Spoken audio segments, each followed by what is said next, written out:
अब क्या किया हमने, अब हमने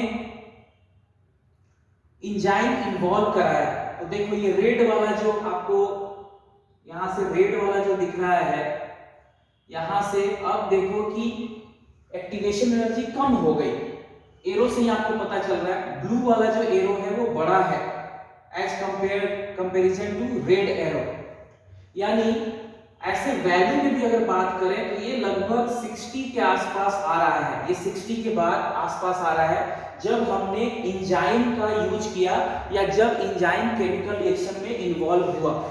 तो 30 to 60 यानी रेड वाले को लेबल कर रहे हैं। देखो तो ये ब्लू वाला है एक्टिवेशन एनर्जी विदाउट एंजाइम और ये रेड वाला हो गया एक्टिवेशन एनर्जी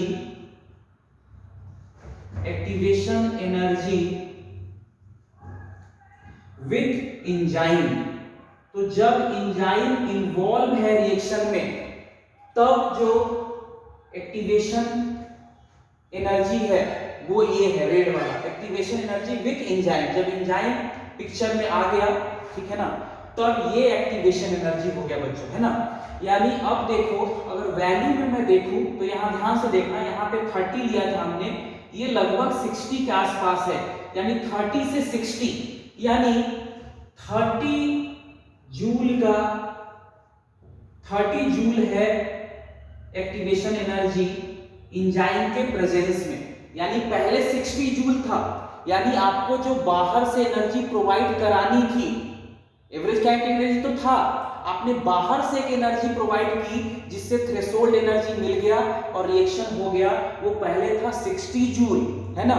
अब क्या किया हमने, अब हमने जैसे ही एंजाइम का यूज कराया और जैसे ही एंजाइम पिक्चर में आया, रिएक्शन में आया, अब ये देखो पहले 60 अब हो गया 30, यानी जस्ट हाफ, यानी 30 जूल की कमी आ गई, है कि नहीं। तो 30 जूल की कमी आ गई इस तरह से, क्लियर। तो देखो एंजाइम के यूज करते ही क्या हो गया, हमारा जो ये है एंजाइम के यूज करते ही हमारा एक्टिवेशन एनर्जी कम हो गया, क्लियर, इस तरह से। यानी अगर इसी ग्राफ को आप देखो और यहाँ पे क्वेश्चन एक पूछोगे आपने पोटेंशियल एनर्जी क्यों लिया, तो कोई भी रिएक्टेंट है या कोई भी ऑब्जेक्ट है उसके पास जो एनर्जी स्टोर है उसको हम पोटेंशियल एनर्जी बोलते हैं, आपने पढ़ा भी होगा फिजिक्स में। और जब एनर्जी किसी के मोशन की वजह से आ जाए, मान लो यहाँ पे किसी हाइट पे पानी पड़ा हुआ है तो उसके पास पोटेंशियल एनर्जी है। मान लो आपने यहाँ पे वाटर स्टोर किया हुआ है किसी टैंक में, यहाँ पे वाटर स्टोर किया तो उस वाटर के पास पोटेंशियल एनर्जी है। जैसे ही आपने खोला अब उस वाटर के पास काइनेटिक एनर्जी है। तो किसी ऑब्जेक्ट में मोशन के कारण जो एनर्जी आती है उसको काइनेटिक एनर्जी बोलते हैं, और जब वो स्टेशनरी है उसमें कोई एनर्जी नहीं है अभी, ठीक है ना, तो उसको बोलते हैं पोटेंशियल एनर्जी। तो जो एनर्जी स्टोर होती है उसको पोटेंशियल एनर्जी बोलते हैं। तो जो भी सबस्ट्रेट था उसमें एक पोटेंशियल एनर्जी ही पहले रहा होगा, फिर अब वो रिएक्ट करना शुरू किए वो, तब उनमें अब हल्का हल्का काइनेटिक एनर्जी आ रहा है, इस कारण हमने यहाँ पे पोटेंशियल एनर्जी लिया है, क्लियर। तो यहाँ पे हमने पोटेंशियल एनर्जी इस कारण से लिया है। तो पोटेंशियल एनर्जी क्या होता है बच्चों, तो पोटेंशियल एनर्जी और ये पोजीशन के कारण है, जितनी ऊंची हाइट होगी potential energy equal to mgh, ये भी बोलते हैं ना mass into gravity into height, mass gravity और हाइट mg और h। तो पोटेंशियल एनर्जी क्या है, it is the energy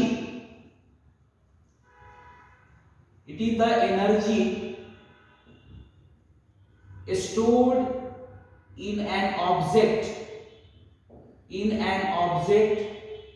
due to its position। मतलब ये हाइट पे डिपेंड करता है, पोजीशन का मतलब इट डिपेंड्स ऑन हाइट। देखो mgh is the potential energy, तो it is the energy stored in an object due to its position is potential energy. What is kinetic energy, तो kinetic energy क्या हो गया, kinetic energy, it is the energy, it is the energy of an object, it is the energy of an object due to its motion, due to its motion. यानी आपने तीर खींच के रखा हुआ है, ठीक है ना, जैसे महाभारत में तीर धनुष चलाते थे तो तीर ऐसे खींचा हुआ है, तो दैट इज पोटेंशियल एनर्जी। मतलब कहते हैं ना कि तुम में एक पोटेंशियल है, जैसे मैं बोल रहा हूं आप लोगों में पोटेंशियल है कि आप डॉक्टर बन सकते हो, और जैसे ही आपने कुछ काम वाम करना शुरू कर दिया, पढ़ना लिखना शुरू कर दिया, आपने काइनेटिक एनर्जी आ गई। तो पोटेंशियल है, जैसे तीर खींचा, ये पोटेंशियल एनर्जी, छोड़ दिया, अब काइनेटिक एनर्जी। क्लियर? तो जैसे ही पानी स्टोर किया है, पोटेंशियल एनर्जी छोड़ा, इसीलिए यहाँ पे हमने पोटेंशियल एनर्जी लिया कि किसी भी सबस्टेट में या रिएक्टिंग पार्टिकल्स या रिएक्टेंट में उसके पास जो एनर्जी है वो पोटेंशियल एनर्जी के फॉर्म में है। इस कारण से हमने यहाँ पे पोटेंशियल एनर्जी लिया और इस एक्सिस पे प्रोग्रेस ऑफ रिएक्शन लिया। यानी एक चीज मैं और इस ग्राफ में आपको बता दूं कि यहां से लेकर, ध्यान से सुनना, यहां से लेकर और यहां तक जहां पे प्रोडक्ट बन रहा है, यहां से लेकर जहां तक प्रोडक्ट बन रहा है, ये होता है बच्चों ET, यानी थ्रेशोल्ड एनर्जी। थ्रेशोल्ड एनर्जी, ये हो गया थ्रेशोल्ड एनर्जी, यहां से यहां तक, तभी यहां पहुंच पाया है। तो ये हो गया यहां से यहां तक थ्रेशोल्ड एनर्जी, यहां से यहां तक एक्टिवेशन एनर्जी, और यहां से यहां तक एवरेज काइनेटिक एनर्जी। समझ में आ रहा है? यानी यहां से यहां तक थ्रेशोल्ड एनर्जी, यहां से यहां तक एक्टिवेशन एनर्जी, और यहां से यहां तक एवरेज काइनेटिक एनर्जी। मतलब इन सबस्ट्रेट के पास कुछ एनर्जी था, उससे वो रिएक्ट कर रहे थे यहां तक, लेकिन जब तक आप उनको यहां नहीं पहुंचा दोगे, और इसी को ट्रांजिशन स्टेट बोलते हैं, वो आगे हम डिस्कस करेंगे क्या है, ठीक है ना। तो जब तक आप इसको इसके ट्रांजिशन स्टेट पे नहीं पहुंचा दोगे तब तक रिएक्शन नहीं होगा complete.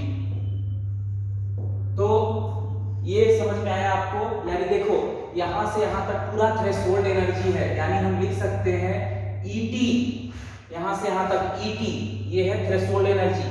ET equal to activation energy plus average kinetic energy, या ET equal to average kinetic energy plus EA, that is activation energy.